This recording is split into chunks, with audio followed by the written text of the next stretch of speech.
You and all the school parent groups about the country, and you must stand united on this and stamp out this frightful assassin of our youth. You can do it by bringing about compulsory education on the subject of narcotics in general, but dread marijuana in particular. That is the purpose of this meeting, ladies and gentlemen, to lay the foundation for a nationwide campaign by you to demand by law such compulsory education.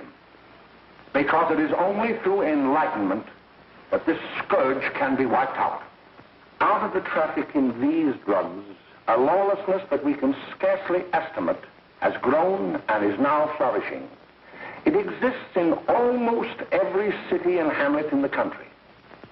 It might be interesting and important for you to know some of the methods used in bringing these drugs into the country, and the work of the forces of law and order, which are daily combating the traffic, always at the risk of life, by their agents.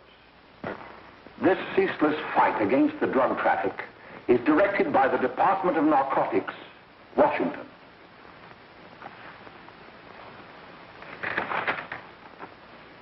I've received a letter of vital importance from a member of the Narcotics Bureau.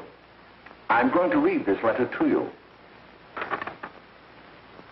My dear Dr. Carroll, the suppression of the use of marijuana and of the forces lurking behind it are the most important jobs this department is now engaged in.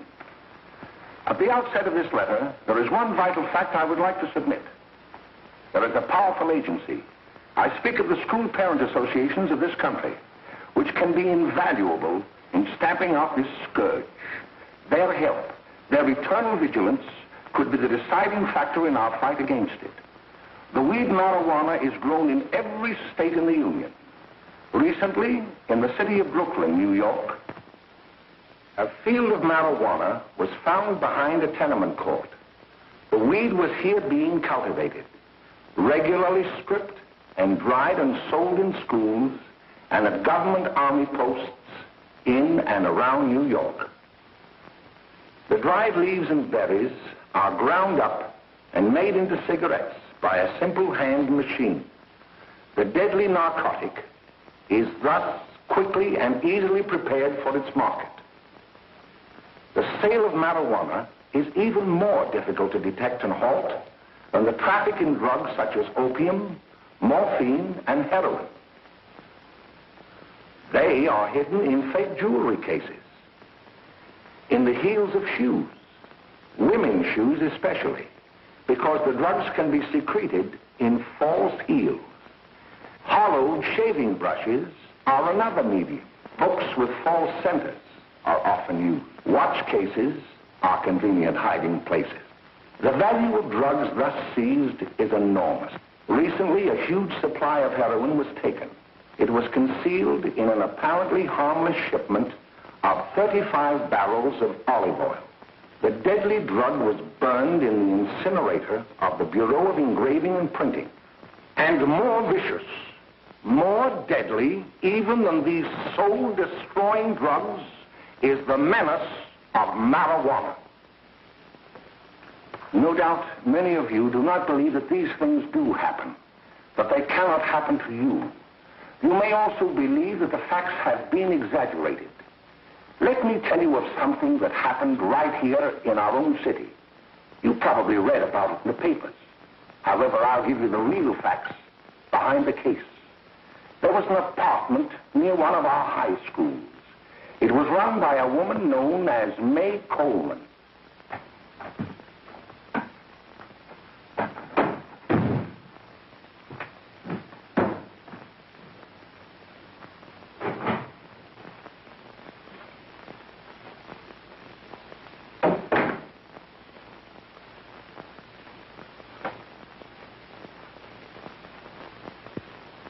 Hey, come on, May, get up. What time is it? Time to get up and give this place a going over. Looks like the Marines had landed. Oh, that bunch last night was high enough to take over the Marines and the Navy. You better get on the job. Some of the kids may be up this afternoon. Oh, Jack, we can get along without dragging those young kids up here. Oh, why don't you button up your lip? You're always squawking about something. You got more static than the radio.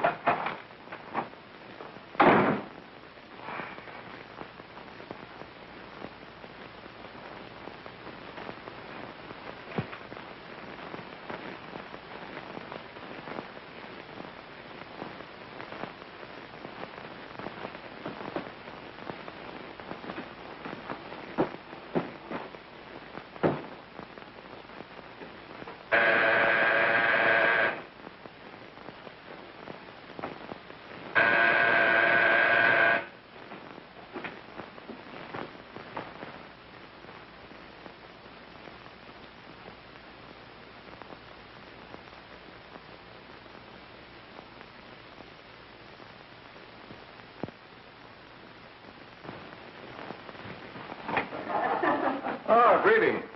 Well, hello, fella. How are you? Fine, how are you? Come here. Come here. Yeah. All right, glad to see you. Is May in? She'll be right in. Just sit down and make yourself comfortable. Hey, what kind of a joint is this, Eddie? Oh, it's all right, Gwen. See, they probably had a party last night. Oh.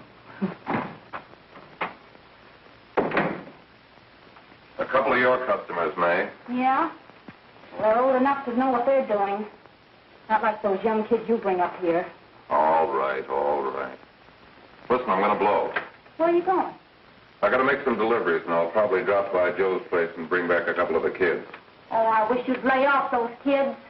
Oh, why don't you get over that mother complex?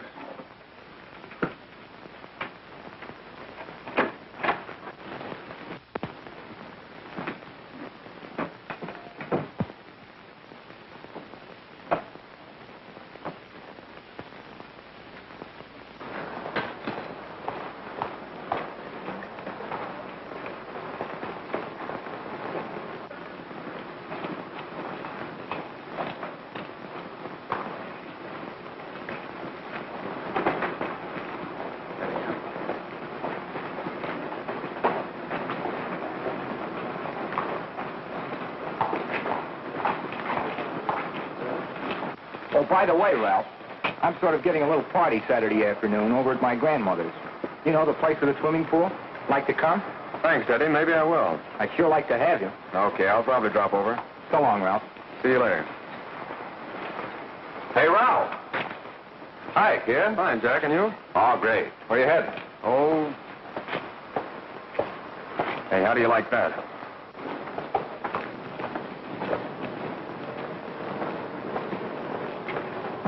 That's the one I was telling you about. Very nice. I don't know why you want to make such a fuss over that Ralph Wally. Oh, he's a swell swimmer. He made the freshman team that year he went to college. Yeah, and that lets him out. My dad knows his family. None of them are any good. Father and mother just got a divorce from Paris. Yeah? You know, Ralph runs around pretty much on his own. He's been in a couple of jams. Well, I only kind of say hello to him. I don't go around with him. Well, you better not. He's a little too old for it. That's what my dad said. Hello, Mary. How are you, Bill? How are you, Ralph? Oh, hello, Ralph. You know our brother Jimmy, don't you? How are you? Well, I'd like you to meet a friend of mine, Jack Perry. Mary, Bill. How do you do? Glad to know you. We're going over to Joe's place. Why don't you come along? We have a date to play, a set of doubles. Oh, you can play anytime. Come on, we'll have some laughs. Oh, we can today, Ralph. Some other time. Can I go along with you? Sure. Hey, I'll see you at dinner, sis. Don't be late, Jimmy.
And it's at the apartment a little later.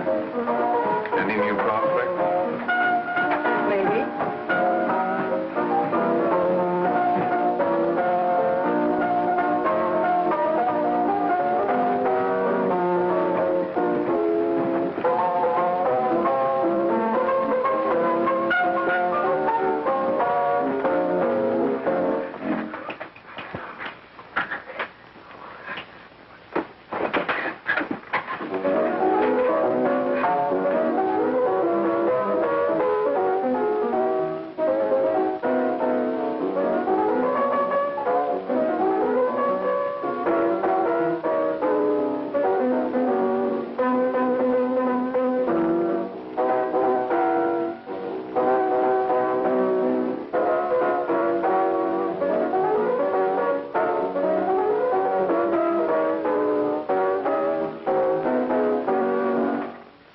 Jimmy, you're wonderful.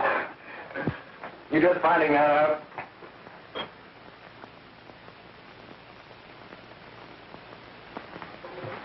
Why can't we go now?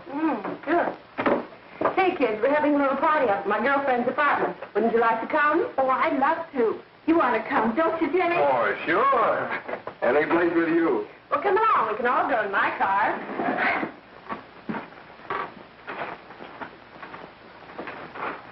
See you later, Joe. Down.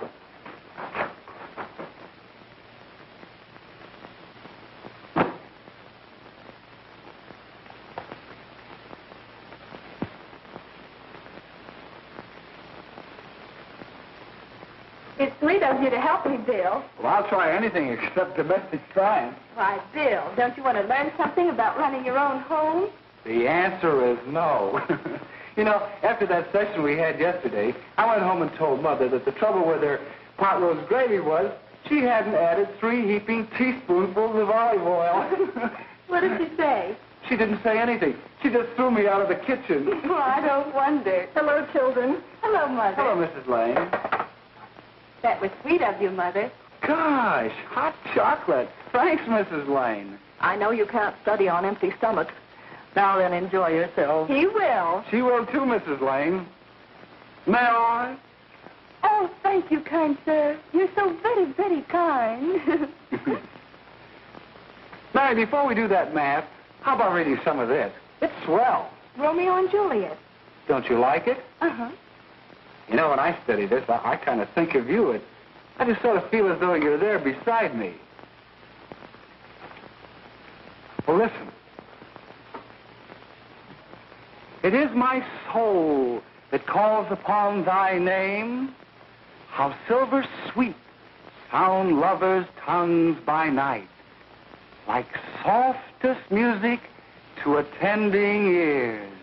Romeo, My dear, what o'clock tomorrow shall I send to thee? by the hour of 9. I will not fail. 'Tis 20 years till then.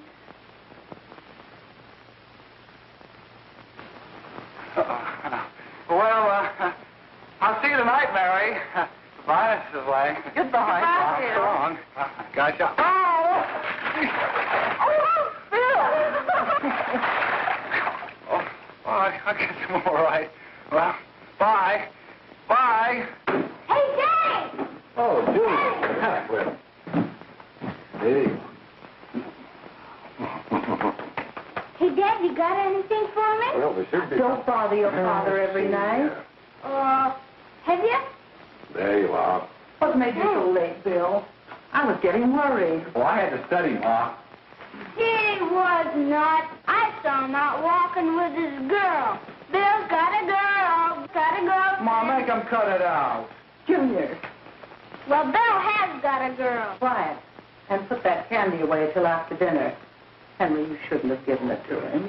Well, he has got a girlfriend, and her name is Mary. Yeah, I'll shut you up. Bill, Junior, put that carrying on. Junior! Oh, that's the number down there. All right there, young. Mary's little Ann. Mary's little Ann. I didn't mean to Bill honest, I didn't. Oh, well, what I'm burned up about is it just didn't say Bill had a swell girl. Gee, it must be love. She'd have to be swell for you to like her. Uh-huh. Sounds like you want something. Come on, what is it? Well, it's my model airplane. It won't work. Gosh, Bill, you could fix it. You can fix anything. Okay, I'll fix it. You Dad, read me for you, will you? Go ahead. Here we are. You see? Oh, hello, Jimmy. Mary told me to wait and tell her she had to go home. Her mother wanted her to go to the dressmaker with her. Oh, thanks, Jimmy. Must be getting grown up. I see Mary let you have the car. Yeah. Can I take you any place? Well, I wasn't going any place in particular. Well, then, how about driving me over to the show's place with me? I'll buy you a soda. I never drink that stuff. Well, gee, I'll buy you something else. Okay, you're on the hook for one root beer. Well.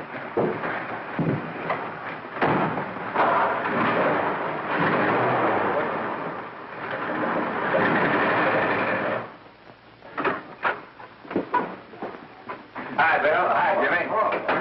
Hey, Jimmy. Hello, Jimmy. Hello, Bill. Come on, slide in. Hello, Blanche. Hello, Ralph. How are you? Hello, Ralph. How have you been, Ralph? Hello, Bill. 2 sodas. No, I mean 1 soda and 1 root beer. How's Meg? Oh, she's fine. We're going up to her apartment a little later. Couldn't Bill come along? Well, don't Come on along. Bill, you'll get a kick out of it. Thanks, just the same. Oh, come on, Bill. Mary won't be jealous. Why, sure. None of the kids will be there. It's Gene. Well, I don't know. I really shouldn't. Well, okay.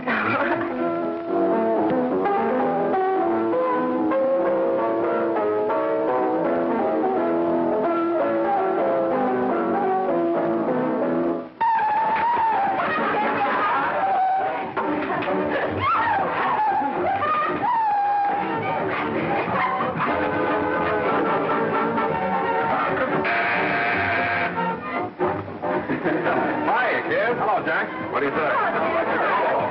Yeah, come on in.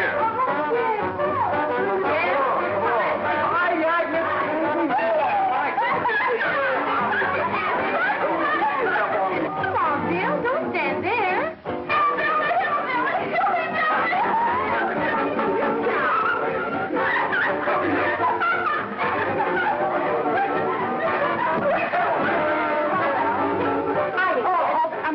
This is Bill Harper. He's okay. Hello.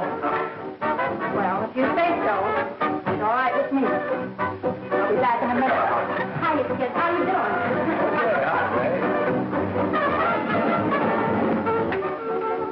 There's a new one in the bay. Yeah, Bill Harper. He's all right. Blanche's got herself quite a yen for her. Not bad. I didn't think she had that much taste. She knows what she's doing. She's got Ralph nuts about her, and now she's got her hooked up with this new kid. Say, we haven't many more smoke. You better run over and get some. Why couldn't you find that out when I was here this morning? Now I've got my car in the shop. Well, what of it? That kid out there, Jimmy. He's got a car. He'll take you. Come on, get going. Hurry up.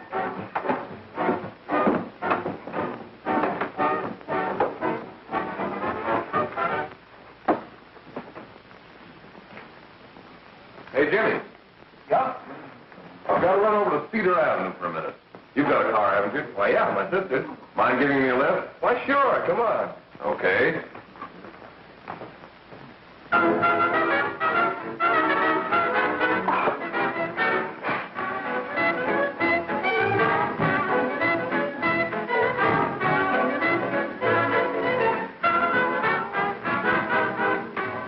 No, thank you. Well, here we are. Oh, thanks. Oh, May, don't forget me. I never forget you. Oh, here. If you want a good smoke, try one of these.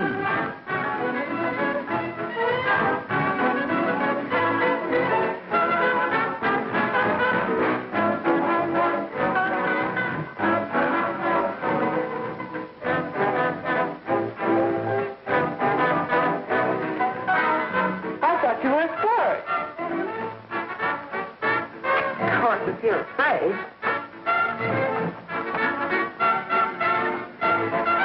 That's better. That's more like like this.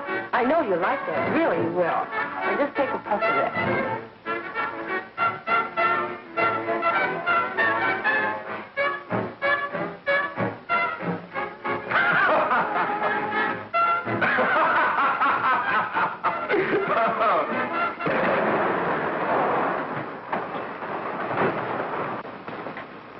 Just be a minute, kid. Hey, Jack, give me a cigarette before you go, will you?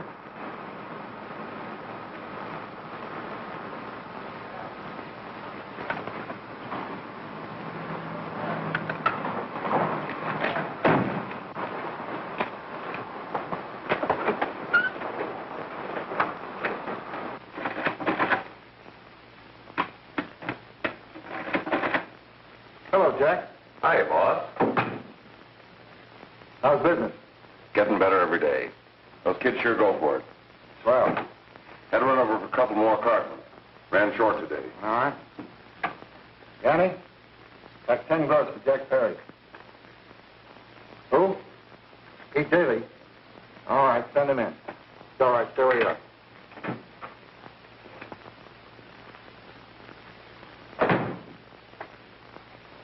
I want to talk to you. All right, go ahead. Jack's okay. What's the beef? Listen, you never heard no beef when I had to sell that rotten gin. You're after the dough, aren't you? Yeah, but I don't need dough that bad. Taking two-bit pieces from kids. There are millions of two-bit pieces just begging to be taken. Don't be a dope. I'm just dope enough to draw the line selling up to kids. All right, Pete. You know what my policy's always been. If the boys are not satisfied, I'm always glad to have them retire. Retire permanently. So long.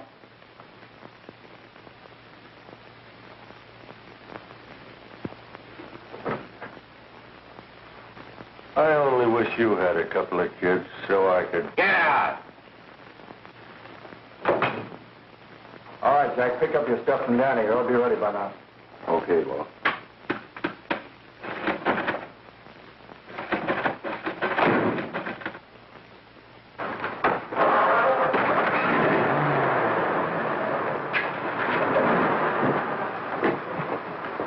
Let's go, Jack. I'm red hot. Better be careful how you drive it. The first thing you know, you'll be ice cold.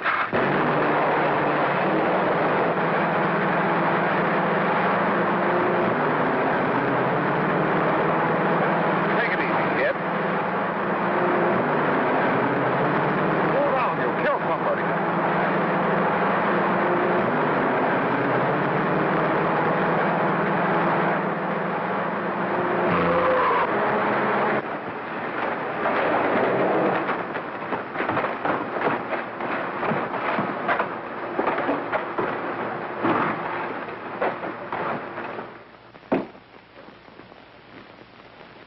Mary, you're not eating your breakfast again.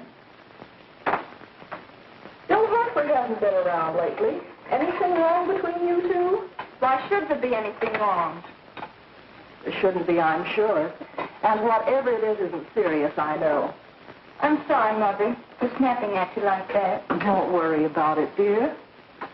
Why don't you speak frankly to Bill? He'll be honest whatever the trouble is. I'm sure Bill Harper never lied about anything.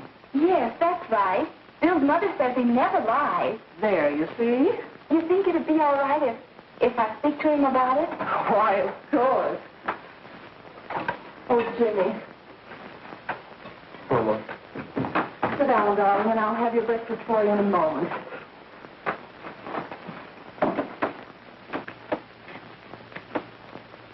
Jimmy, What have I got to worry about? why don't you tell me? Oh, for Pete's sake, don't start to cross-examine me, will you? I'm all right. Jimmy, don't let Mother see you like that.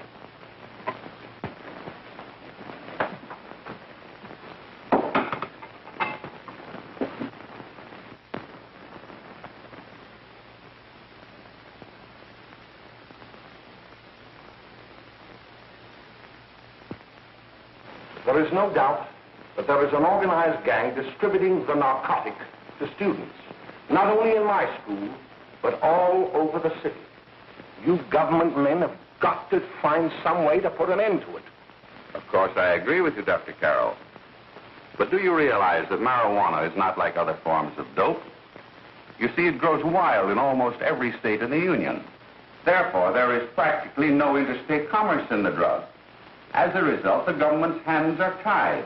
And frankly, the only sure cure is a widespread campaign in education. Oh, it's all right to talk about education, Mr. Wyatt. But we educators can't do anything until the public is sufficiently aroused. Let me show you something.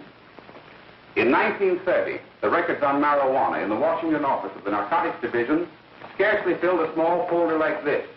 Today, they fill cabinets.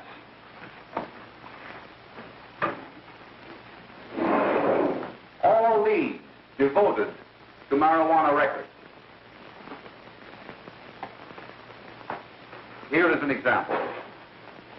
A 16-year-old lad apprehended in the act of staging a holdup. 16 years old and a marijuana addict. Here is a most tragic case. Yes, I remember. Just a young boy. Under the influence of the drug, he killed his entire family with an axe. Then there is the most vicious type of case.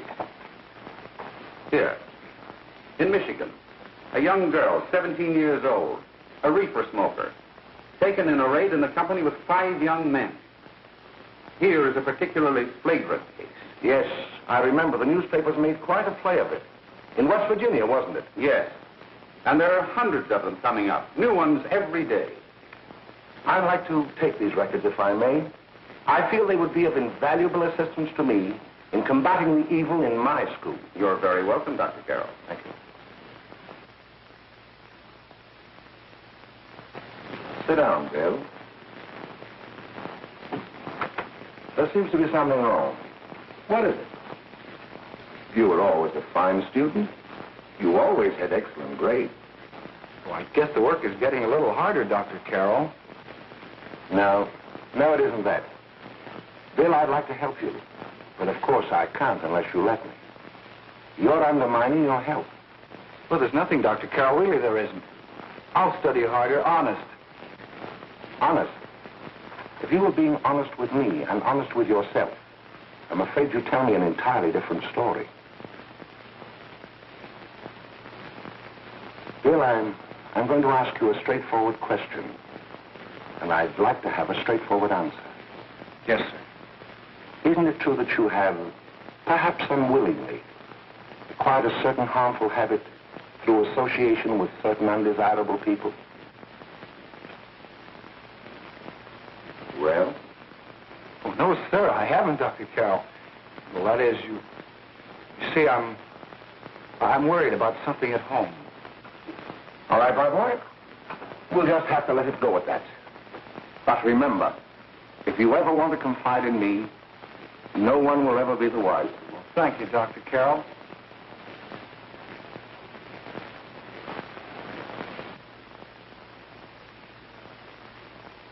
Hello, Mary.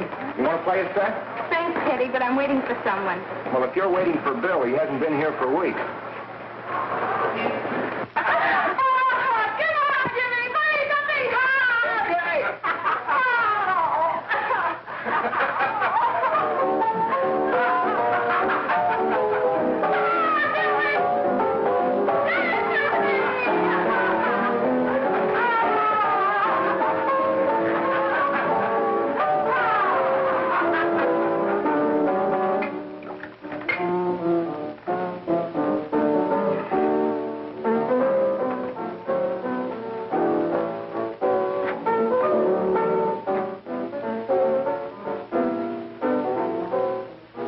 Take that new kid long to catch on. Don't take any of them long.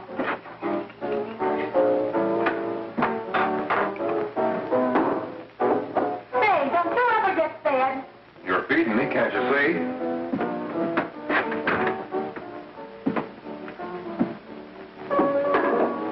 Give me a knife and a fork, will you? Get it yourself.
Good morning, Miss. We're from the police department.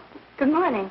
We're tracing a hit-and-run driver. Someone caught the license number at the place of the accident but didn't get it quite right. So we're checking all numbers like it, and yours was one of them. Well, I'll try to help you. You remember what you did on the 29th of last month? Oh, that was the day before Mother's birthday. Oh, yes, I remember that because I left school and went directly to the dressmaker's with Mother. I was there all afternoon. Did you happen to loan your car to a couple of men? No, I had the car all afternoon myself. Well, thanks, miss. Sorry to have troubled you. Tell me, was the person killed? Fortunately, he wasn't, but that's still no excuse for hit-and-run driving.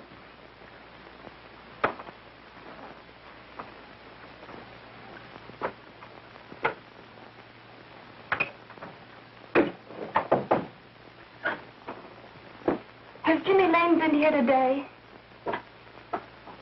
He was in. He went over to May's place. You know where that is.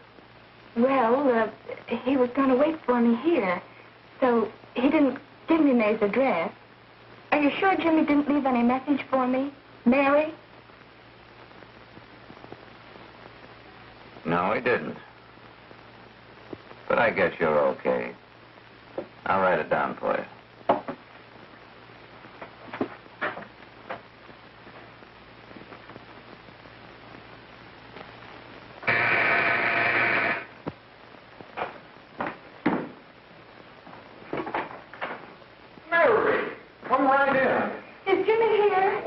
Around somewhere.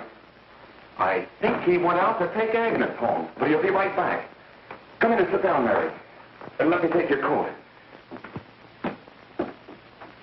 Who's the new kid just came in?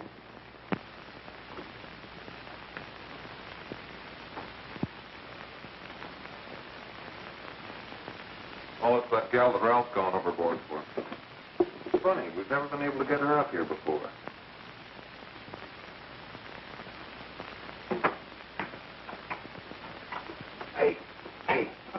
Scram, will you?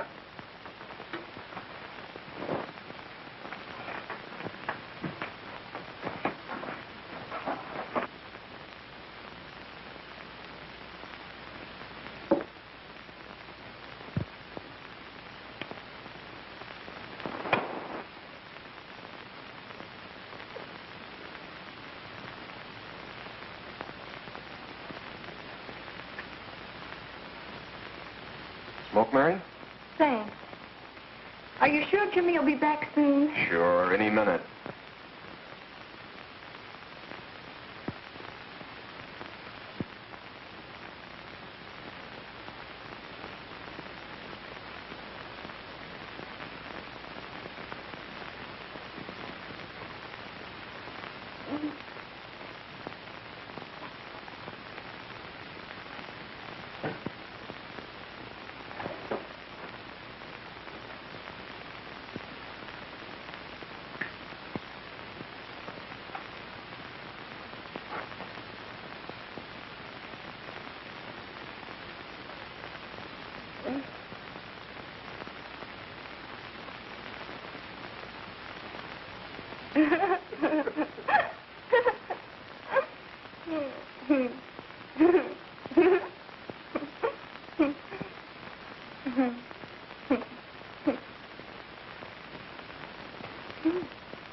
Say, what's the matter? An orphan? Where do you put it? You got a hollow leg? Thanks, Steve.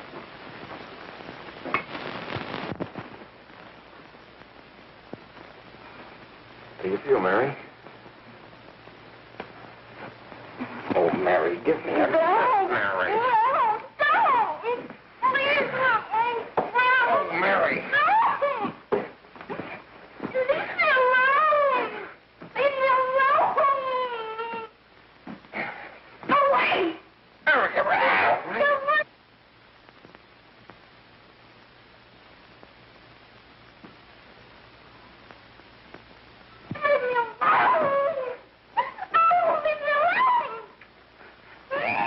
Everything's all...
Jack, is she all right?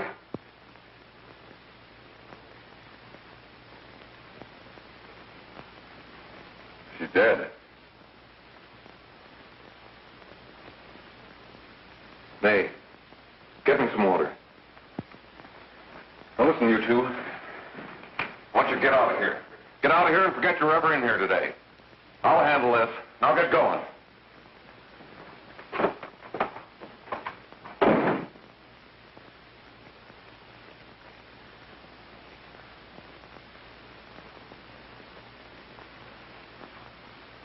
Give it to me.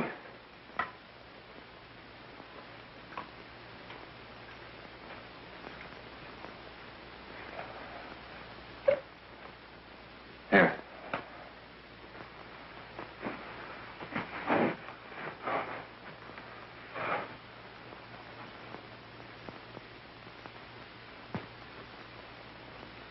Harry.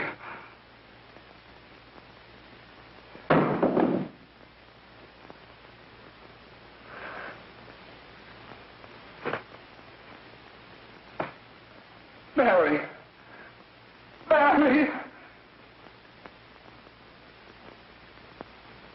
What happened? You killed her.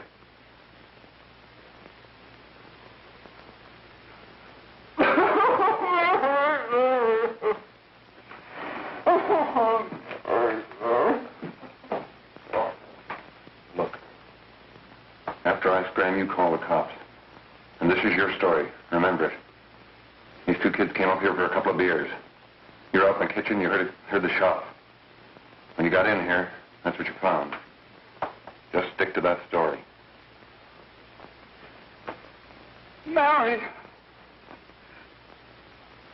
Mary, speak to me.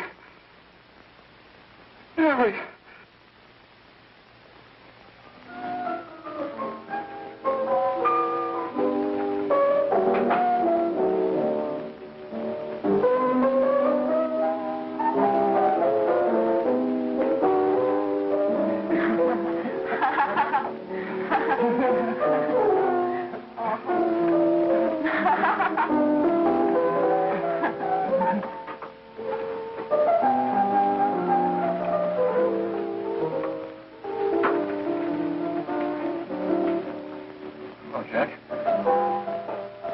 Talking to a friend of mine, a cop, sergeant on the homicide squad. Guy you hit that day died. Died? You didn't... No. I didn't crack. I'm not going to. Nobody will ever know you were driving that car. Well, thanks, Jack. Just as long as you keep your mouth shut that you were ever up in May's apartment. Why, sure, Jack, sure. Okay.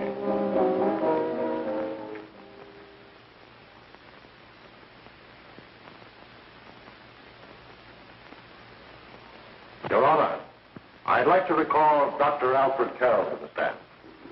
Call Dr. Alfred Carroll to the stand.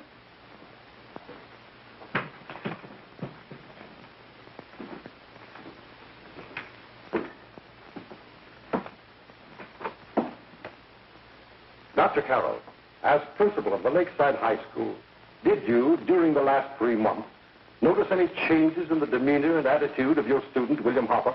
Yes, in a number of things. For example, at times disassociation of ideas. In another instance, I happened to attend the recent interscholastic tennis matches. And while Bill Harper had been considered an exceedingly good player, I saw him miss the ball by as much as 3 or 4 feet. This, I understand, could be attributed to the use of marijuana. It causes errors in time and space. Objection, Your Honor.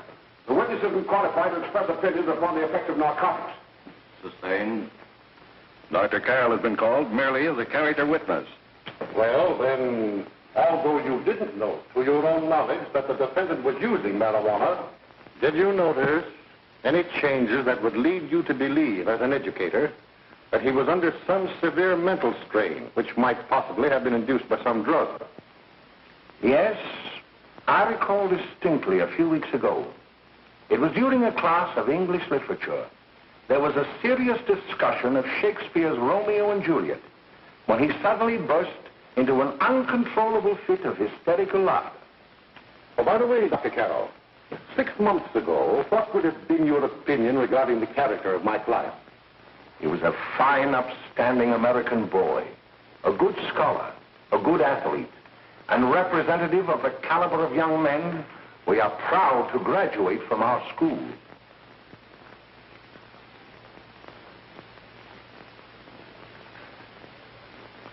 Oh, snap out of it, will you? It's not our fault. Why'd I ever bring him up there anyway? He's just a kid. I can't hang him. Shut up, shut up! Why don't you let yourself go? Talk. Go off your nuts and have me that way, too. It was his own fault, wasn't it? Shut up! They've got us hidden out, haven't they? The cops can't find us. Jack, I want to get out of this place. You're going to stay here as long as we have to keep those two out there undercover. Until the trial's over. The boss gets a better idea. But they're getting on my nerves. It can't last much longer. I'm not worried about her. We got to keep him gagged. Oh, he's about ready to crack. All you got to do is keep him from having too many reefers. Any day now, that punk will get hot. He'll probably spill and tell all he knows if he gets the chance.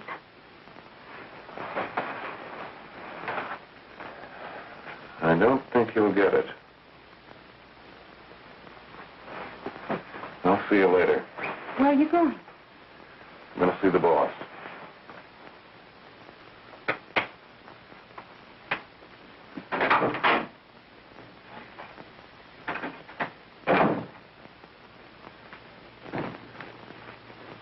Hello, Jack. Hello, boss.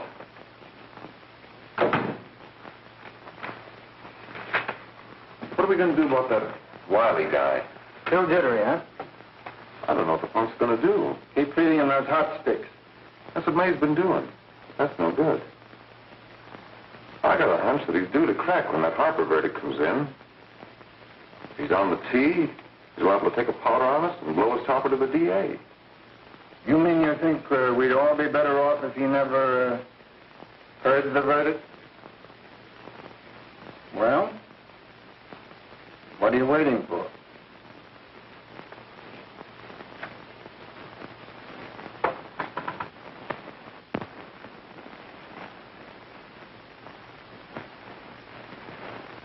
You, ladies ladies and gentlemen of the jury, have a duty to perform. A duty to yourselves and to our community. Mary Lane is dead. The evidence you've heard at this trial could not have failed to convince you of the guilt of the defendant. By his own admission, he pressed the trigger of the weapon that sent lovely and innocent Mary Lane to a tragic and untimely death. We are not so much concerned about the motives behind the deed as to the deed itself. While the defendant has told you that he saw someone attacking Mary Lane and that his mind went blank from that moment on, the defense has been unable to produce one witness to substantiate that statement. Now, ladies and gentlemen of the jury, you heard able men testify at this trial, men who have tried to bring out the fact that the defendant might have become momentarily insane when he fired the shot that killed Mary Lane. But the defense has been unable to prove that he was insane. William Harper was sane when he visited the apartment where the tragedy occurred. He was in the habit of visiting the place. He was sane when he went into a bedroom with another young woman. You've all heard what went on in that room. You heard it from the defendant's own lips. Involved as he was in a tawdry love affair, Mary Lane was in the way. She had found him out. In a moment of anger, he deliberately and willfully killed her. If such deeds are permitted to go unpunished, this community would cease to be a decent and safe place for us or our children to live. I do not believe I have to plead or even demand that you bring in a verdict to punish the defendant for the crime that he has committed against society. You are upright citizens. That is why you were chosen to judge another. And as honest, upright citizens, there is only one verdict which you can find, and that is a verdict of guilty. And this court will be adjourned until the jury's verdict is reached.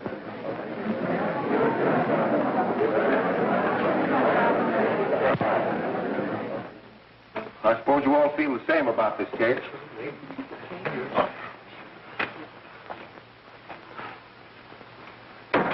But he might have been insane when he did it. No, he wasn't. He knew what he was doing.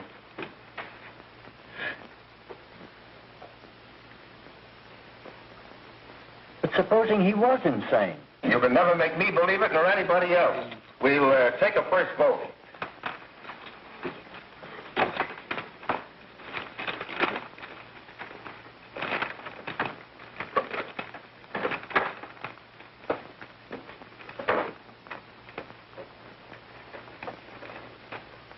For conviction, 1 for acquittal.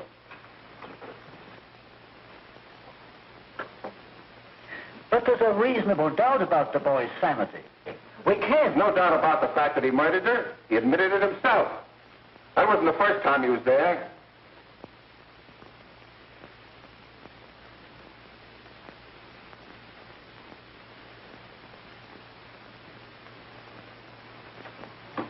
We gotta make an example before boys like that contaminate all of our children. We can't have every murderer hiding behind the gag that he's insane. Sure, they see red before they kill somebody. But whose fault is it?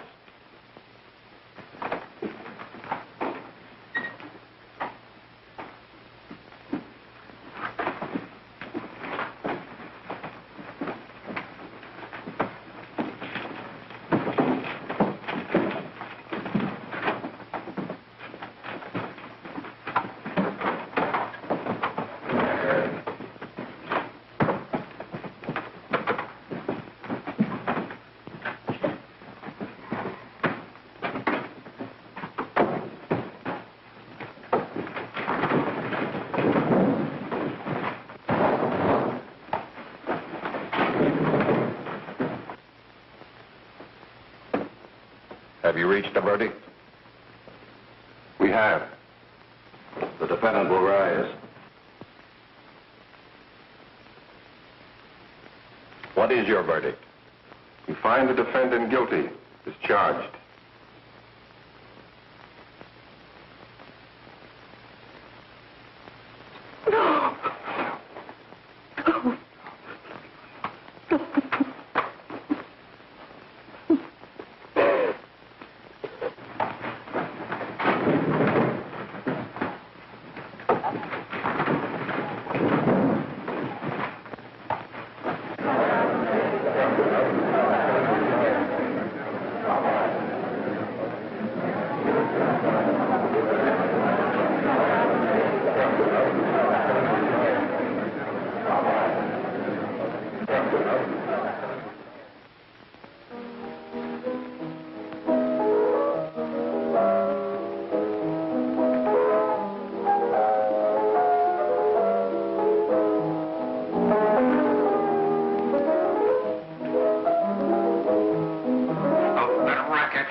What do you want?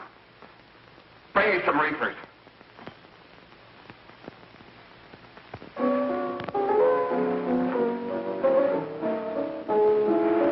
They're going to hang him. Blanche, they're going to hang him.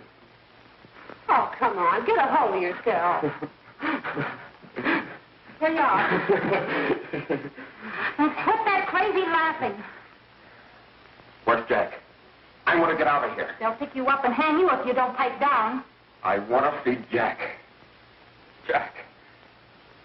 I want to see Jack. Jack. You better quiet him. I can't do anything with him.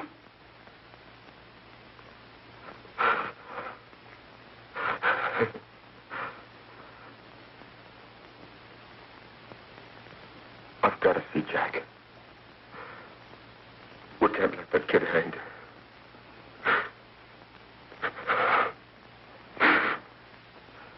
He'll be here. Don't worry. He'll be here in a little while.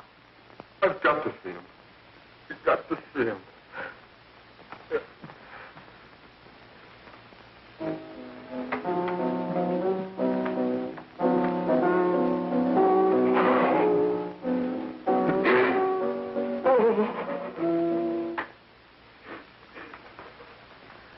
Come on, darling.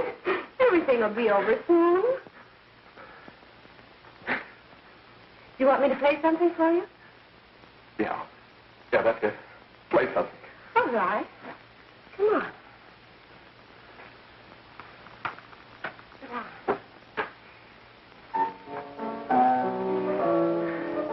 Honey, give me a smoke, will you?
I know what you want.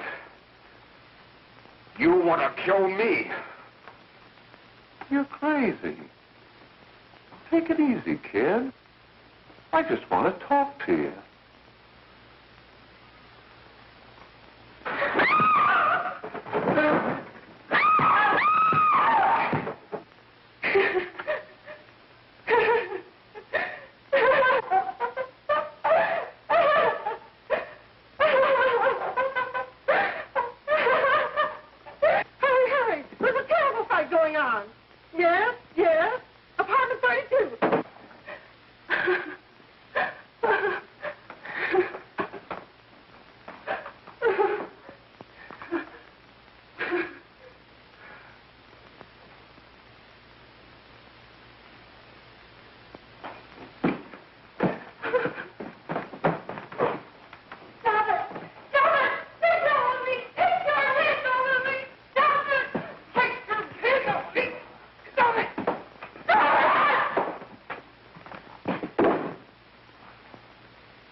Give me a glass of water. Who's behind you? No, no, no.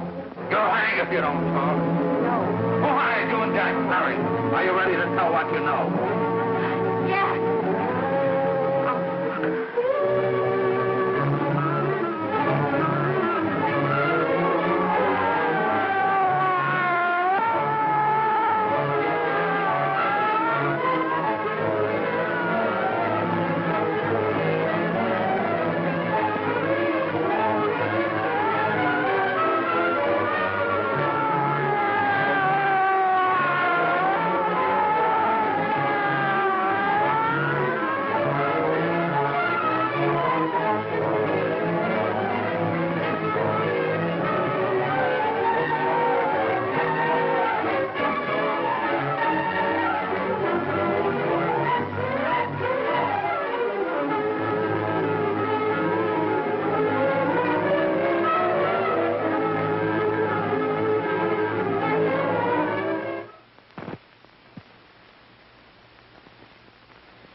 If we can gain some measure of leniency for my client, she is prepared to enter a plea of guilty and, in addition, turn the state's evidence in the case of William Harper.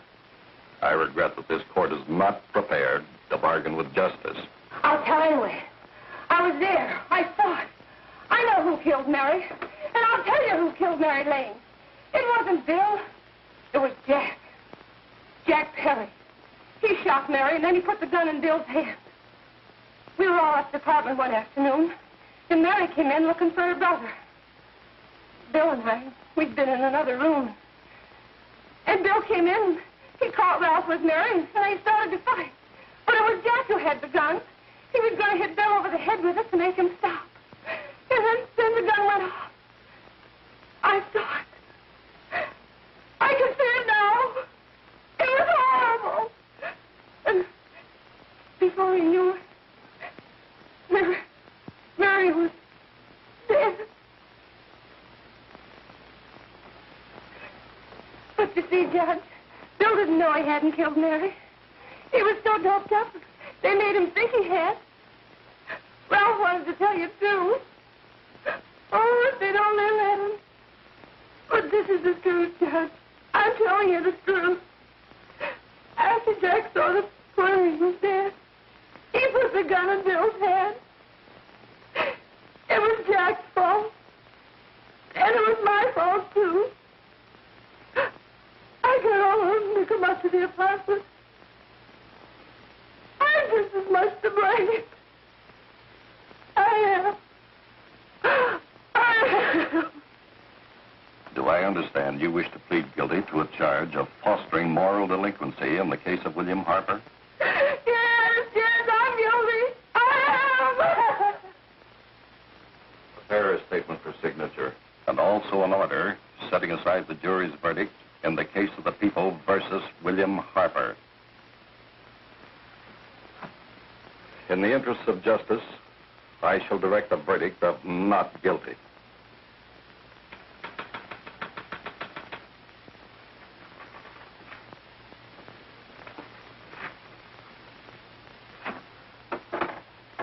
Sign here, please.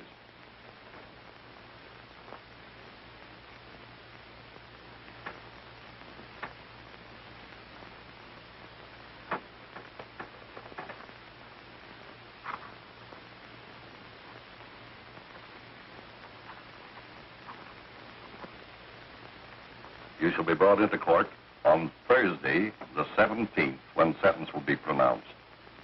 Meanwhile, you will be held as a material witness in the case of the people versus Ralph Wiley.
done in the hearings before this court today to what I hope will be the final actions revolving about an unhappy and unfortunate case, one whose horrible tragedy will forever remain with me.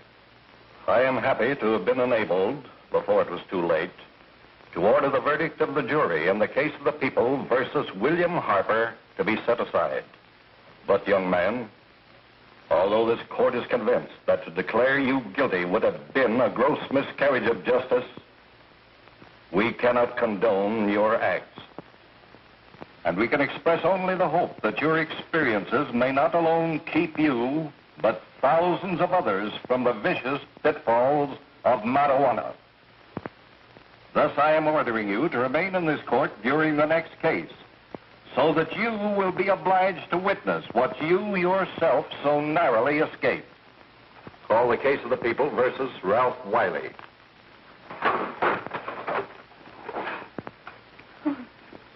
Bill. Bill.